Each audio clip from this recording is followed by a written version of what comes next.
Pink line metro ಓಪನ್ಗೆ BMRCL ಸಜ್ಜಾಗ್ತಾ ಇದೆ. Under ground ಕಾಮಗಾರಿ ಹೇಗೆ ನಡೀತಿದೆ, ಎಷ್ಟು ಕೆಲಸ ಬಾಕಿ ಇದೆ, 60 ಅಡಿ ಆಳದಲ್ಲಿ ಹೇಗಿರಲಿದೆ ಮೆಟ್ರೋ ಮಾರ್ಗ, ಈ ಕುರಿತ ಕಂಪ್ಲೀಟ್ ರಿಪೋರ್ಟ್ ಇಲ್ಲಿದೆ. ನಮ್ಮ ಮೆಟ್ರೋದಲ್ಲೇ ಅತಿ ಹೆಚ್ಚು ಟಿಬಿಎಂ ಮಷಿನ್ಗಳನ್ನ ಇಳಿಸಿದಂತಹ ಮಾರ್ಗ ಅಂತ ಹೇಳಿದ್ರೆ ಅದು ಪಿಂಕ್ ಮಾರ್ಗ. ಗೊಟ್ಟಿಗೆರೆ ಟು ನಾಗವಾರ ಸಂಪರ್ಕ ಕಲ್ಪಿಸುವಂತಹ ಮಾರ್ಗವಿದು.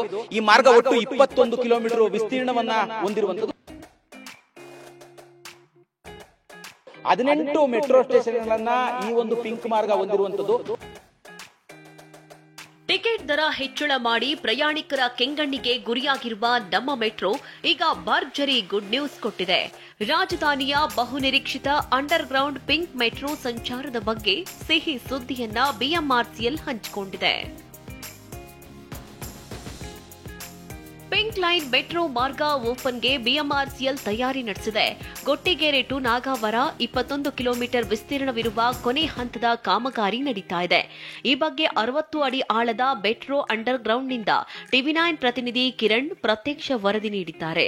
ನಮ್ಮ ಮೆಟ್ರೋದಲ್ಲಿ ಅತಿ ಹೆಚ್ಚು ಟಿಬಿಎಂ ಮಷಿನ್ಗಳನ್ನ ಸುರಂಗ ಮಾರ್ಗದೊಳಗೆ ಇಳಿಸಿದಂತ ಮಾರ್ಗ ಅಂತ ಹೇಳಿದ್ರೆ ಅದು ಪಿಂಕ್ ಮಾರ್ಗ ಅಂತ ಹೇಳ್ಬೋದು. ಈ ಒಂದು ಮಾರ್ಗ 21 ಕಿಲೋಮೀಟರ್ ವಿಸ್ತೀರ್ಣವನ್ನು ಹೊಂದಿರುವಂತದ್ದು. ಗೊಟ್ಟಿಗೆರೆ ಇಂದ ನಾಗವಾರದವರೆಗೂ ಕೂಡ ಈ ಒಂದು ಮಾರ್ಗ ಮುಂದುವರಿಯುತ್ತೆ. ಸದ್ಯ ನಾನು ಈಗಾಗಲೇ ಅಂಡರ್ ಗ್ರೌಂಡ್ ನ ಒಳಭಾಗದಲ್ಲಿದ್ದೀನಿ. ಈ ಒಂದು ಅಂಡರ್ ಗ್ರೌಂಡ್ ನ ಒಳಗಡೆ ಒಟ್ಟು 9 ಟಿಬಿಎಂ ಮಷಿನ್ಗಳನ್ನ ಕೆಳಗೆ ಇಳಿಸಲಾಗಿತ್ತು. ಈಗಾಗಲೇ 9 ಟಿಬಿಎಂ ಮಷಿನ್ಗಳು ಕೂಡ ಸುರಂಗ ಮಾರ್ಗವನ್ನ ಕೊರೆದು ಯಶಸ್ವಿಯಾಗಿ ಈಗಾಗಲೇ ಕೂಡ ಹೊರಗೆ ಬಂದಿರುವಂತದ್ದು. ಪಿಂಕ್ ಮಾರ್ಗದ ವಿಶೇಷತೆಗಳೇನು ಅನ್ನೋದನ್ನ ನೋಡೋದಾದ್ರೆ, ಗೊಟ್ಟಿಗೆರೆ ಟು ನಾಗವಾರದವರೆಗೆ ಒಟ್ಟು 21 ಕಿಲೋಮೀಟರ್ ಮಾರ್ಗ ಇದಾಗಿದೆ.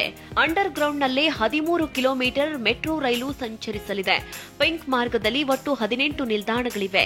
ಈ ಪೈಕಿ 12 ಅಂಡರ್ ಗ್ರೌಂಡ್ ಸ್ಟೇಷನ್ಗಳಿದ್ರೆ 6 ಎಲಿವೇಟೆಡ್ ಸ್ಟೇಷನ್ಗಳನ್ನ ಹೊಂದಿದೆ. 5,000 ಕೋಟಿ ವೆಚ್ಚದಲ್ಲಿ ಅಂಡರ್ ಗ್ರೌಂಡ್ ಕಾಮಗಾರಿ ನಡೆಸಲಾಗಿದೆ.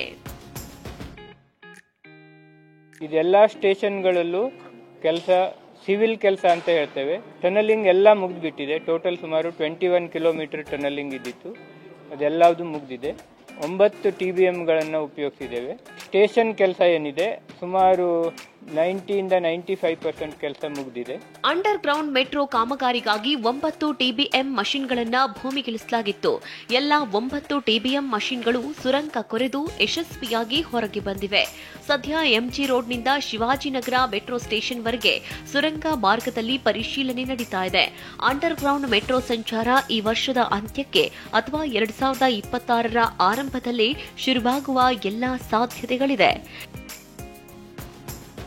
ಕಿರಣ್ ಸೂರ್ಯ, ಟಿವಿ9 ಬೆಂಗಳೂರು.